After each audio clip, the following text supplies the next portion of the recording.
बिस्मिल्लाहिर्रहमानिर्रहीम। अस्सलाम वालेकुम नाज़रीन, मैं हूं इरफान हाशमी और आपको प्रोग्राम दो टोक में खुशामदीद कहता हूं। और हमारे साथ मौजूद हैं इब्राहिम राय साहब। राय साहब अस्सलाम वालेकुम। वालेकुम अस्सलाम। राय साहब, आज 3 खबरें हैं जिस पर हम तफसील से बात करेंगे। पहली खबर, अली अमीन गंडापुर और शहबाज शरीफ की मुलाकात में एक मैसेंजर साहब थे। ये मैसेंजर कौन है और क्या पैगाम भेजा गया जिसके बाद ये मुलाकात हुई, इसकी अंदरूनी कहानी हम आपसे सुनेंगे। और फिर मखसूस नशिस्तों के मामले के ऊपर पाकिस्तान तहरीक इंसाफ ने सुप्रीम कोर्ट का दरवाज़ा खटखटाने का ऐलान किया।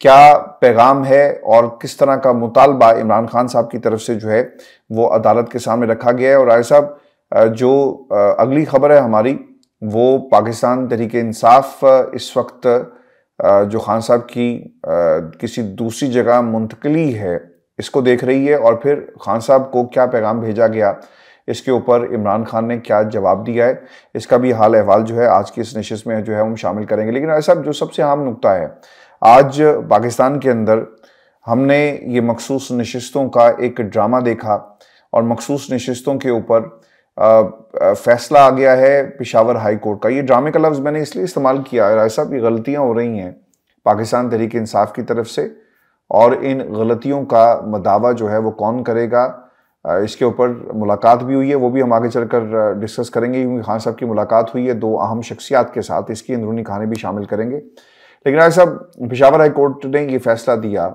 इस बुनियाद के ऊपर कि एक ऐसी जमात जिसने इलेक्शन में हिस्सा नहीं लिया, इलेक्शन के अंदर कोई सीट नहीं जीती, जनरल सीट, उनको किस बुनियाद के ऊपर जो मखसूस नशिस्तें हैं वो अलॉट की जा सकती हैं। फिर राय साहब, इसमें जो दूसरा अहम नुकता था कि मखसूस नशिस्तें जो हैं ये एक ऐसी जमात को आपने देनी है जिसका ये हक नहीं है, जिसमें पीपल्स पार्टी है, नून लीग है और दीगर जमातें हैं। आपने उनके दरमियान जो है इसे तकसीम कर दिया। और फिर अगर आप गौर करें राय साहब, इसमें एक नुकता ये भी बहुत अहमियत का हामिल था कि ये जो मखसूस नशिस्तें हैं वो इजाज़त आप इलेक्शन कमीशन आइन से हटकर जो है वो दे देता है कि आपने किसको देनी है किसको नहीं देनी।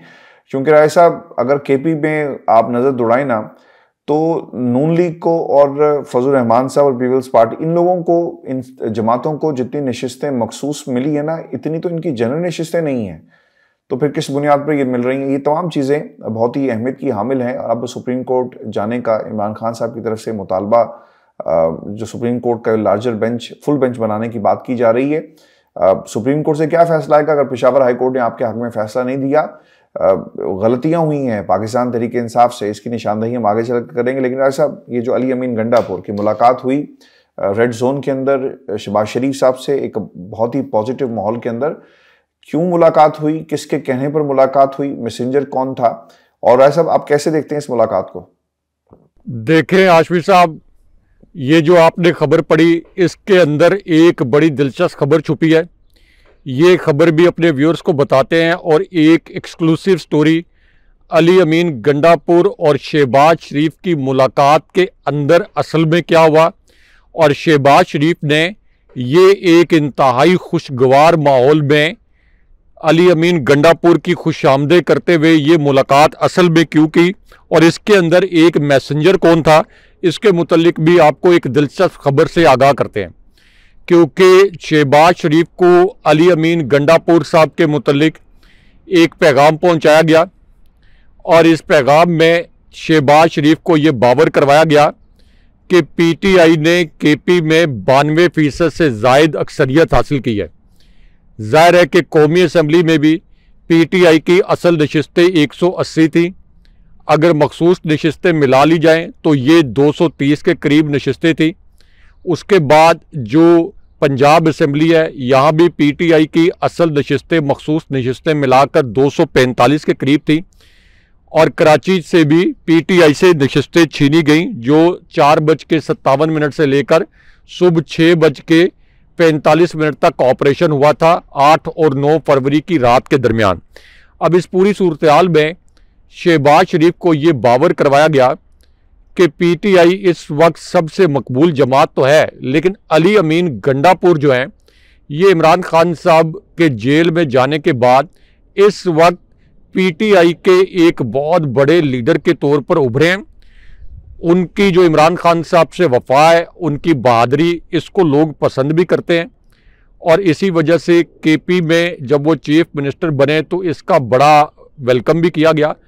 तो शहबाज शरीफ को ये मैसेज दिया गया कि अगर आप अली अमीन गंडापुर के साथ सींग फंसाएंगे, अगर आप केपी के सूबे को वेलकम करने के बजाय वहाँ पर तरक्याती कामों में रुकावटें खड़ी करेंगे या अली अमीन गंडापुर को उनकी मर्जी का चीफ सेक्रेटरी या आईजी नहीं देंगे, तो इस पूरी सूरत में होगा ये कि अली अमीन गंडापुर और बड़े कद काठ के साथ कौमी सियासत में सामने आ जाएंगे। और उनका कद काठ अमलन तो बड़ा ही है, शहबाज शरीफ से तो बहुत बड़ा ही है। तो उनको ये मैसेज दिया गया कि अली अमीन गंडापुर कौमी सतह के एक बहुत बड़े लीडर बन जाएंगे। नवाज शरीफ और शहबाज शरीफ तो जाहिर है कि पहले ही अंदरूने पंजाब तक महदूद थे, अब तो वो लाहौर के लीडर भी नहीं रहे, क्योंकि 14 में से 12 नशिस्तें लाहौर की पीटीआई ने जीती हैं। तो उनको ये मैसेज दिया गया कि अली अमीन गंडापुर बतौर केपी चीफ मिनिस्टर पूरे पाकिस्तान के अंदर एक कौमी लीडर के तौर पर छा जाएंगे। इसलिए बेहतर यह है कि आप उनको बुलाएं और उनकी बात सुनें, उनके साथ अच्छे माहौल में गुफ्तगू करें, ताकि ये जो राइवलरी का अगर तासुर बना तो उसमें आपकी मात यकीनी है, क्योंकि लोग आपको नापसंद करते हैं, यानी शहबाज शरीफ को नापसंद करते हैं। अब ये जो फीडबैक दिया गया शहबाज शरीफ को, उसके बाद फिर उन्होंने चारों नाचार अली अमीन गंडापुर को बुलाया और अली अमीन गंडापुर के साथ मुलाकात की और ये भी कहा कि आप जिसको चीफ सेक्रेटरी बनाना चाहते हैं, सूबे के लोगों ने आपको मैंडेट दिया है, तो आप उसके मुताबिक अपने मैंडेट के मुताबिक आप कहा क्या कि आप आईजी का इंतखाब करें और चीफ सेक्रेटरी का इंतखाब करें। लेकिन हाशमी साहब, यहाँ पर एक और जो वीडियो वायरल हुई है एक मारूफ सहाफ़ी की, इसके मुतल्लिक बताते हैं अपने व्यूअर्स को, क्योंकि ये जो सीनियर एंकर हैं इनके मुतल्लिक कुछ ख़ास तासुर जो है वो पीटीआई के हलकों में पाया जाता है। लेकिन अब इन्होंने ये अल्फाज बोले हैं, बड़े सुनने से ताल्लुक़ रखते हैं। उन्होंने कहा कि इमरान खान साहब को शिकस्त देना नामुमकिन हो गया है। इमरान खान साहब को जब भी शिकस्त देने की कोशिश की जाएगी तो वो सियासी मैदान में शिकस्त उनको देने की कोशिश की जाएगी, लेकिन फिलहाल इमरान खान साहब के मुकाबले में कोई सियासत नहीं कर रहा। इमरान खान साहब अकेले ही हैं जो इस वक्त सियासत कर रहे हैं। इमरान खान साहब भी सियासत का नाम है और उन्होंने ये कहा कि बाकी लोग तो इक़्तिदार की बंदर बांट में मसरूफ़ हैं।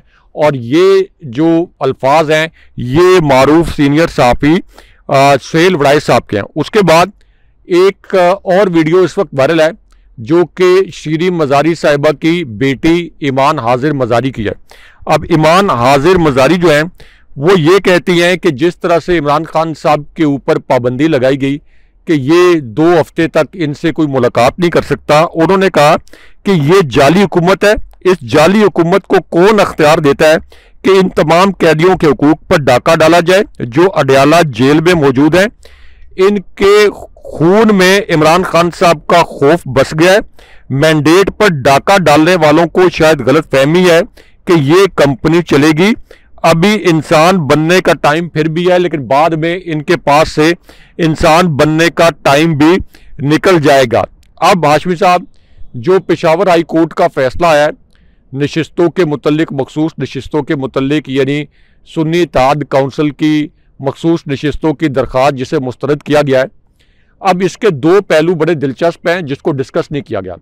एक तो आर्टिकल 55 ये कहता है कि किसी भी जमात की मखसूस नशिस्तें किसी दूसरी जमात को नहीं दी जा सकती, जैसे कि इलेक्शन कमीशन ने यह बंदर बांट की है और पीटीआई की मखसूस नशिस्तें दीगर जमातों को दे दी। अब इस पूरी सिचुएशन में एक बहुत बड़ा और अहम फैसला भी किया गया है पीटीआई की जानिब से। बैरिस्टर गौर ने इस फैसले का ऐलान किया है और अब पीटीआई ये जो पेशावर हाई कोर्ट का फैसला है इसके खिलाफ सुप्रीम कोर्ट जा रही है। सुप्रीम कोर्ट में एक दिलचस्प बात यह है कि देखना ये होगा कि जस्टिस फ़ाइज़ ईसा साहब किस किस्म का बेंच तश्कील देते हैं। अगर तो वो इस बेंच में खुद ही विराजमान हो जाते हैं, जस्टिस मंसूर अली शाह साहब इस बेंच का हिस्सा होते हैं और इस तरह का बेंच तश्कील दिया जाता है जिसके मुतल्लिक पहले से पता होता है कि फ़ैसला क्या आएगा, तो जाहिर है कि जस्टिस फैज़ ईसा साहब का बेंच था जिसने तहरीक इंसाफ से उनका इंतखाबी निशान बल्ला छीना था, तो सुप्रीम कोर्ट से तो कोई इंसाफ की तवक्को नहीं है। लेकिन यहाँ पे हाशमी साहब, रावलपिंडी से जो एक वीडियो वायरल हुई है जिसको पाकिस्तानी मीडिया ने नशर नहीं किया, उसके मुतल्लिक अपने व्यूअर्स को मुख्तसरन बताते हैं। और ये वीडियो आई है NA57 रावलपिंडी से, और यहाँ पर फॉर्म 45 जो अब सामने लाए गए हैं तमाम के तमाम, इनमें 90% पोलिंग स्टेशन पर सीमाबिया ताहिर साहिबा जो PTI की उम्मीदवार थी, ये इतनी बड़ी मेजॉरिटी से जीत रही थी कि ये एक इरिवर्सिबल मेजॉरिटी थी। लेकिन इलेक्शन कमीशन ने फॉर्म 45 में पेन से क्रॉस लगा के, कांटे लगा के इनको हरा दिया और दानियाल चौधरी के खाते में ये वोट डाल दिए।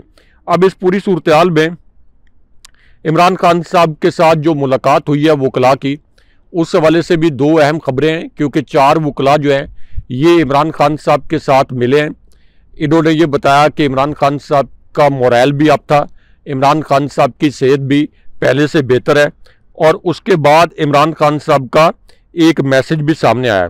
इस मैसेज में जब इमरान खान साहब को बनीगाला मुंतकिल करने की तजावीज़ भी दी जा रही हैं, तो इस मैसेज में इमरान खान साहब ने ये अल्फाज बोले कि इस वक्त पूरा मुल्क झूठ की बुनियाद पर कब्जा गाह बन चुका है, कौम को ये बताना होगा कि मुल्क पर झूठ का कब्जा है। इमरान खान साहब ने कहा कि कौम जाग उठी है, बाशऊर है, बहादुर है, पुरज़्म है, हक की राह में मुश्किलात आती हैं, कौम डट कर खड़ी है, और कौम को ये भी पता चल गया होगा कि उनका लीडर इमरान खान भी अपनी जान पर खेल कर भी इस वक्त डट कर खड़ा है। लेकिन यहाँ पर हाशमी साहब, एक इस्लामाबाद से भी एक वीडियो वायरल हुई है, और इस्लामाबाद के कंपाइल्ड फॉर्म 45 सामने आ गए हैं, जिनमें ख़ास तौर पर तारिक फजल चौधरी, यानी वैसे तो इस्लामाबाद की तीनों नशिस्तें PTI ने जीती थी 2018 के इलेक्शन में भी, 2024 के इलेक्शन में भी, लेकिन इस्लामाबाद की तीनों नशिस्तों पर धांधला किया गया, नताइज तब्दील किए गए। इस्लामाबाद की तीनों नशिस्तों के फॉर्म 45 भी कंपाइल्ड फॉर्मेट में सामने आ गए हैं, और इनमें भी देखा जा सकता है कि PTI ने इस्लामाबाद की ये तीनों नशिस्तें भी जीती हैं। लेकिन जाहिर है कि यहाँ पर एक अंधेर नगरी है, एक झुरलू फिरा है, और पाकिस्तान का अदालती निज़ाम भी इस वक्त सिसिलियन माफिया और गॉड फादर के सामने मुकम्मल तौर पर बेबस है। अच्छा राय साहब, 2 मुलाकातें हुई हैं, बैरिस्टर गोहर की, उमैर नियाजी की, और फिर शेर अफजल मरवत की। ये मुलाकात इमरान खान से इसलिए भी ज़रूरी थी क्योंकि इस्लामाबाद हाई कोर्ट ने एक हुक्मनामा जारी किया, शेर अफजल मरवत को फोकल पर्सन मुकर्रर किया गया कि वो इमरान खान से मुलाकातों का एक मैकेनिज़्म तय करेंगे। अदालत ने जो जेल सुपरिटेंडेंट साहब थे उनकी काफ़ी ज़्यादा जो है वो खिंचाई भी की, तो इन्हें अदालत की कार्रवाई के हवाले से भी कहा गया। और फिर जो जेलर साहब थे उन्होंने पूरी समाअत के दौरान महकमा दाखिला पंजाब की गुफ्तगू को बार बार कोट किया, और वो बार बार ये कहते रहे, उस नोटिफिकेशन की तरफ इशारा करके जो महकमा दाखिला पंजाब की तरफ से आया, सिक्योरिटी थ्रेट्स, और फिर वो ये कहते हैं कि रोज़ाना की बुनियाद पर, यानी 7,000 अगर कैदी हैं और हम 6 मुलाकातें रोज़ की बुनियाद पर करें तो ये हमारे लिए शायद इतना आसान नहीं होगा। इस पर जो है बरहमी का इजहार अदालत की तरफ से किया गया। खैर राय साहब, ये सब कुछ हुआ, और फिर शाम को हमने देखा कि बैरिस्टर गोहर साहब जो हैं वो जेल में पहुंच गए हैं, खान साहब से उनकी मुलाकात हुई। आपको ये मालूम है राय साहब कि काली भेड़ें जी इस वक्त मौजूद हैं पाकिस्तान तहरीक इंसाफ के अंदर। मैं तो खैर बार बार वकला की टीम के हवाले से जो है वो बात करता रहा। बाज़ दोस्तों ने हमें ये भी कहा कि जनाब आप खुद क्यों नहीं जाके इमरान खान के केसेस लड़ना शुरू कर देते अगर आपको इतना ही अदम एतमाद है। आज मैं बात ये नहीं कर रहा, ये मैं नहीं कर रहा ऐसा, बल्कि अब तो खान साहब ने खुद भी कह दिया कि यार ये हुआ क्या है, आप क्या कर रहे थे, गलत फैसले हुए, और काली भेड़ों को बेनकाब करने का बाकायदा तौर पर इमरान खान की तरफ से जो है ऐलान किया गया। अब काली भेड़ें कहाँ पर मौजूद हैं? पहली चीज़ राय साहब जो खान साहब ने कही है कि KP में इंतज़ामिया के खिलाफ कार्रवाई होगी। अब ये इंतज़ामिया के खिलाफ कार्रवाई कैसे होगी ये भी हम बता देते हैं। अली अमीन गंडापुर को ये हुक्मनामा जारी किया गया है। वो लोग जिन्होंने 9 मई की आड़ के अंदर छुप कर लोगों पर केसेस बनाए, पैसे बनाए, करप्शन की, यानी बहुत सारे ऐसे दोस्त हैं इस हुकूमत में KP की, जो जरताज गुल जो है वो जब अपनी, आपको याद होगा कि वो सीन्स आज भी हमारे सामने हैं, जब वो जमानत लेने के लिए गई तो IG साहब जो हैं वहाँ पर नाका लगा कर खड़े थे। वो तो अलग बात है कि chief justice Peshawar high court जो हैं वो इस्लामाबाद से ख़ास तौर पे रात को पेशावर हाई कोर्ट पहुँचते हैं, अदालत खुलती है और फिर उन्हें प्रोटोकॉल दिया जाता है। पहली चीज़, ऐसे लोगों का जो है उनकी निशानदही करना ज़रूरी है, खान साहब ने ये कह दिया है। और फिर वो लोग जिन्होंने गलत केसेस बनाकर मासूम लोगों को निशाना बनाया रहा है। सब पता क्या होता रहा है पाकिस्तान में? होता ये रहा है कि जिसकी किसी के साथ दुश्मनी थी, कोई किसी को पसंद नहीं था, किसी की शक्ल पसंद नहीं थी, या किसी से कोई इख्तलाफ रखता था, चाहे वो सियासी था, चाहे वो ज़ाती नौयत का था, उसका नाम भी उस लिस्ट में डाला गया और इस्तेमाल किया गया। और लंबी लंबी दिहाड़ियाँ जो हैं वो लगाई गई हैं कि यार ये काम करो नहीं तो तुम्हारा नाम भी हम इस लिस्ट में डाल देंगे। जिन्होंने किया यार आप उन्हें पकड़ो, आइन और कानून के मुताबिक सजा दो, सबूत हैं, प्रोसिक्यूट करो। लेकिन ऐसा नहीं हुआ। अब उनके खिलाफ भी कार्रवाई होगी और हमें ये याद रखना चाहिए कि इसकी आड़ में केपी के अली अमीन गंडापुर के ऊपर भी वही जिम्मेदारी आयद होती है जिसकी निशानदही हम बाकी लोगों के लिए कर रहे हैं कि किसी मासूम को आप भी जेल में या उसके खिलाफ कार्रवाई मत कीजिएगा सिर्फ एविलेशन की बुनियाद के ऊपर। अगर ये साबित हो जाए तो जरूर कार्रवाई होनी चाहिए। फिर आईजी अख्तर हयात खान साहब जो हैं, इनको फौरी तौर पर तब्दील करने का हुक्म जो है वो सादिर किया गया। राय साहब, जो तीसरी चीज़ है ना, ये बहुत ही अहमियत की हामिल है। मैं पिछले कई महीनों से ये बात कर रहा था कि सबसे ज़्यादा नुकसान पाकिस्तान के अंदर पीडीएम की हुकूमत या इमरान खान को उन लोगों ने नहीं पहुंचाया जो माइनस करना चाहते थे। ज़्यादा नुकसान पाकिस्तान तहरीक इंसाफ के अंदर से हुआ। पाकिस्तान तहरीक इंसाफ के अंदर बहुत सारी काली भेड़ें थी। खान साहब के वकील जो हैं वो तैयारी करके अदालतों में नहीं जाते रहे और खान साहब को रिप्रेजेंट करते थे। खान साहब चीखते रहे कि यार ये तैयारी करके नहीं आते। आपको याद होगा कि खोसा साहब के हवाले से क्या बात कही कि आकर खड़ा हो जाता है, इसकी तैयारी नहीं होती। तो ये नुकसान हुआ। अब ये नुकसान जहां पे इमरान खान की जमानतें या सजा या दीगर मामला पे हो रहा था, वहीं पर ये नुकसान अब सियासी नौयत का हो रहा है।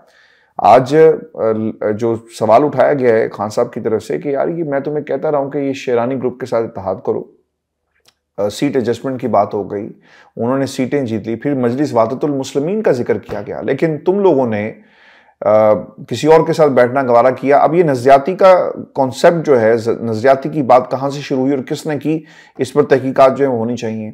फिर राय साहब, ये जो इकबाल अख्तर डार साहब थे, ये नमूदार क्यों हुए और फिर प्रेस कॉन्फ्रेंस किसके कहने पर इन्होंने की?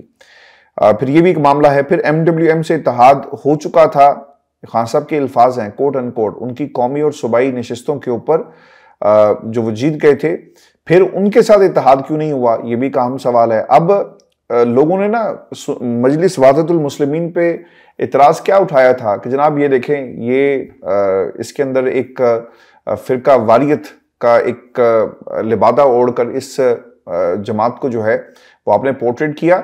शायद लोगों को ये मालूम नहीं है, वो वकला धड़ा हमें सुन रहा होगा, ये उनके लिए है कि सुन्नी इत्तेहाद कौंसिल में जमातें राय साहब कौन कौन सी शामिल हैं? जमाते अहले सुन्नत, मरकजी जमीयत उलमा पाकिस्तान, आलमी तंजीम अहले सुन्नत, सुन्नी तहरीक, निज़ाम मुस्तफ़ा पार्टी, मरकजी जमात अहले सुन्नत, इत्तेहादुल मशाइख पाकिस्तान, अंजुमन तुलबा इस्लाम। इसके अलावा इसके जो मौजूदा चेयरमैन है वो हामिद रज़ा साहब हैं। तो हमें ये भी बता दें कि ये मजहबी जमातें, इनका जिस तरह से आपने तफरीक करने की कोशिश की, तो फिर सुन्नी इत्तेहाद कौंसिल के साथ इत्तेहाद जो है वो क्यों किया गया? ये सिर्फ और सिर्फ काली भेड़ें हैं जो ये गलत फैसले करवा रही हैं।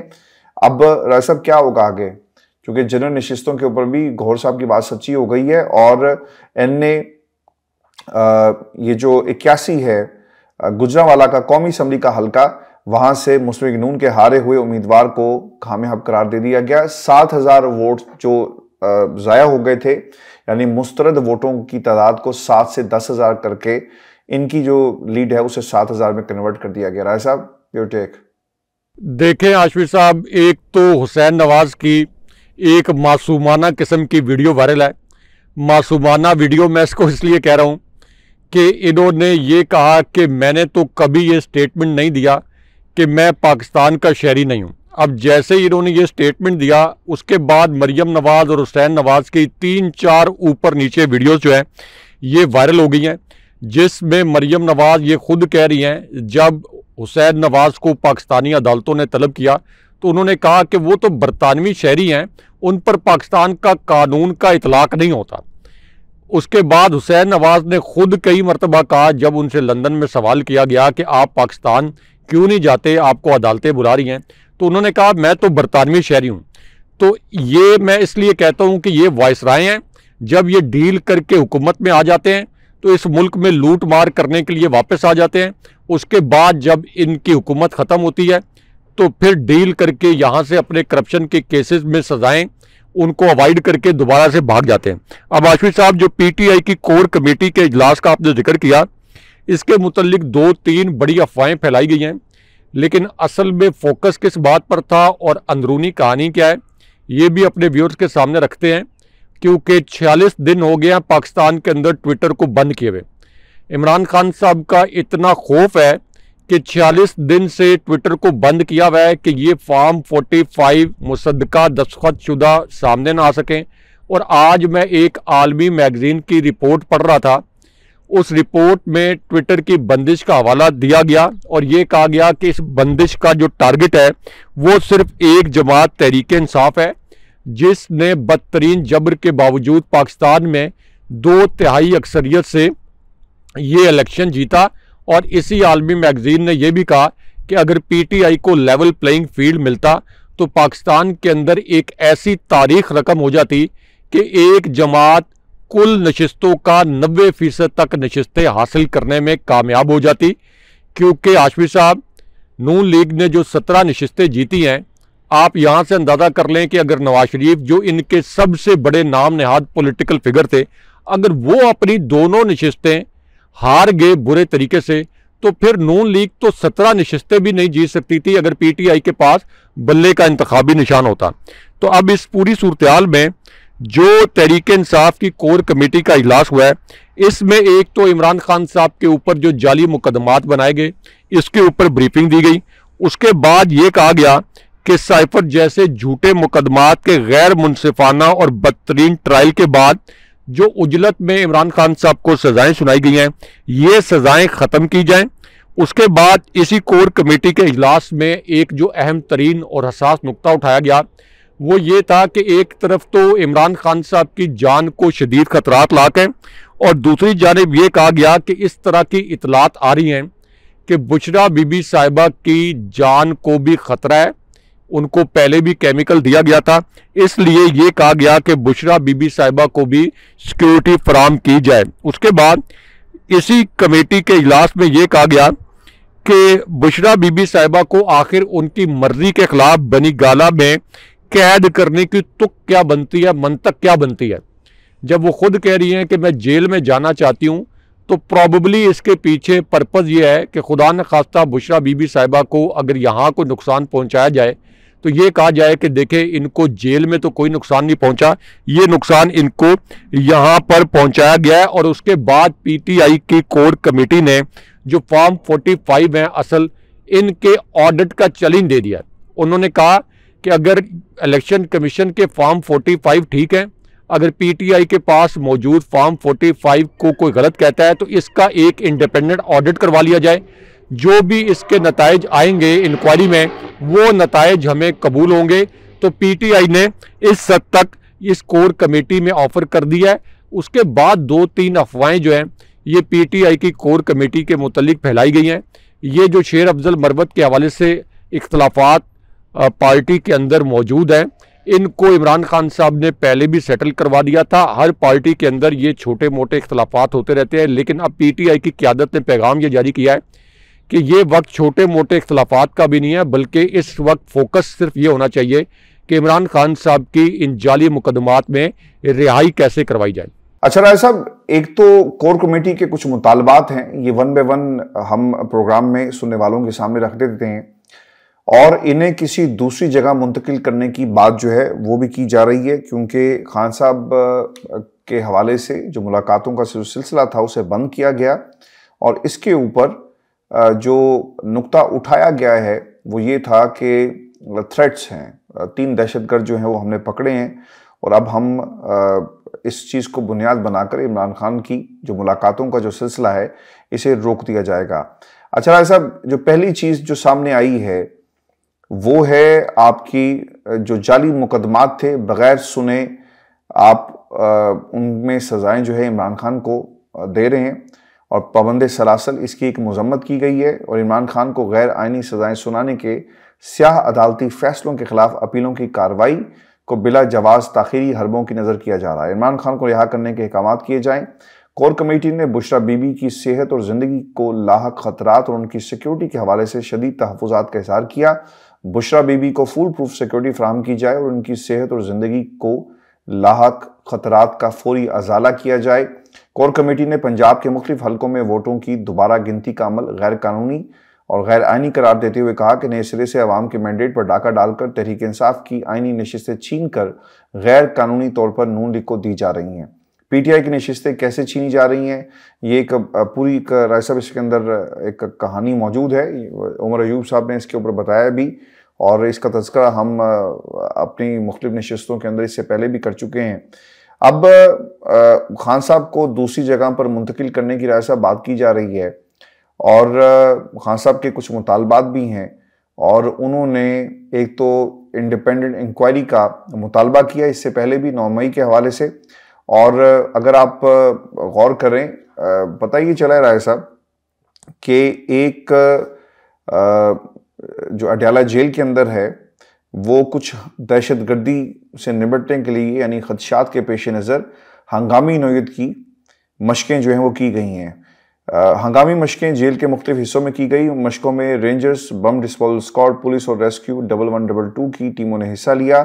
जेल हुकाम के मुताबिक हंगामी मशकें आईजी जेल खाना जात मियां फारूक नज़ीर के अहकामात पर की गई, जबकि जेल और इतराफ़ के इलाकों में सर्च ऑपरेशन भी जारी है। हुकाम ये कहते हैं कि जेल के अमले की भी छानबीन की जा रही है और जेल के अंदर मोबाइल फ़ोन्स और डिवाइसेस के सिग्नल जाम करने के खुसूसी आलात नस्ब किए गए हैं। महकमा दाखिला पंजाब ने अडाला जेल में कैद बानी पीटीआई से मुलाकातों पर पाबंदी आयद कर रखी है और इसका इतलाक 2 हफ्तों के लिए किया गया है। सब ये सिर्फ एक ड्रामा किया जा रहा है, एक माहौल ऐसा बनाया जा रहा है।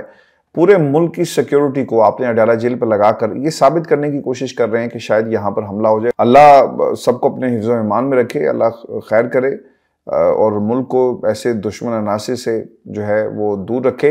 लेकिन ऐसा पैगाम क्या है, खान साहब को क्या मुंतकिल कहीं और किया जाएगा और फिर वहां पर बैठकर शायद आसानी हो जाए कुछ लोगों के लिए?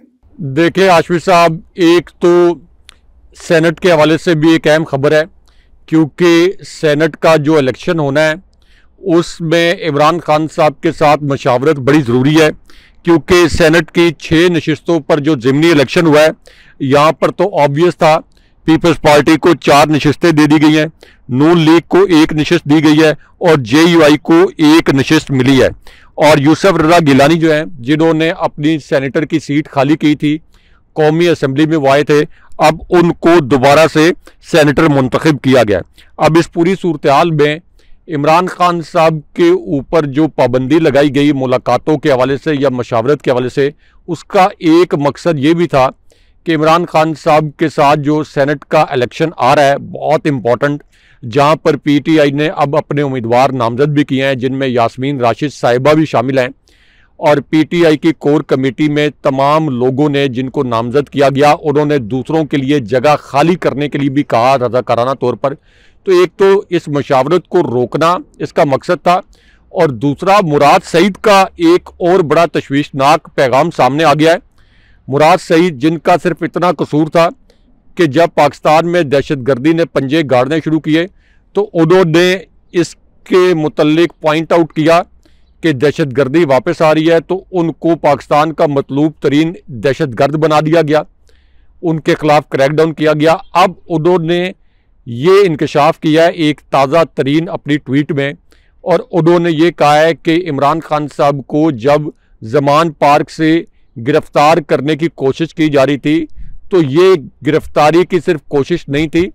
खान साहब कई मरतबा बाहर आए, उन्होंने कहा कि मैं खुद गिरफ्तारी देता हूं, लेकिन हमने उनको इसलिए गिरफ्तारी नहीं देने दी कि हमें पता था कि इसके पीछे प्लान इमरान खान साहब की जान लेने का है। अब उन्होंने कहा कि अब हमारे पास ये शवाहिद आ गए हैं कि इमरान खान साहब को जिस तरीके से उन्होंने बड़े एक ख़ास इस्तेलाह इस्तेमाल की, उन्होंने कहा जैसे मई से पहले अप्रैल का महीना बड़ा अहम था, तो उन्होंने कहा कि अब एक और बड़ा अहम महीना आने वाला है और इससे पहले पहले खुदा न खास्ता ये अल्फाज उन्होंने इस्तेमाल किए कि इमरान खान साहब की जान लेने के लिए एक और एफर्ट की जाएगी और इसी वजह से उन्होंने कहा कि जो इमरान खान साहब को ऑफर्स की गई बनीगाला मुंतकिल करने की या किसी रेस्ट हाउस में मुंतकिल करने की, ये तमाम ऑफर्स भी इमरान खान साहब ने मुस्तरद कर दी और उन्होंने कहा कि मैं हकीकी आज़ादी का जो नज़रिया है इससे किसी सूरत पीछे नहीं हटूंगा। बहुत शुक्रिया साहब। व्यूअर्स, ये शो था आज का हमारा। अपने कमेंट्स ज़रूर भेजिएगा, चैनल को सब्सक्राइब करना मत भूलें। मुझे इजाज़त दीजिए। अल्लाह ने के बाद।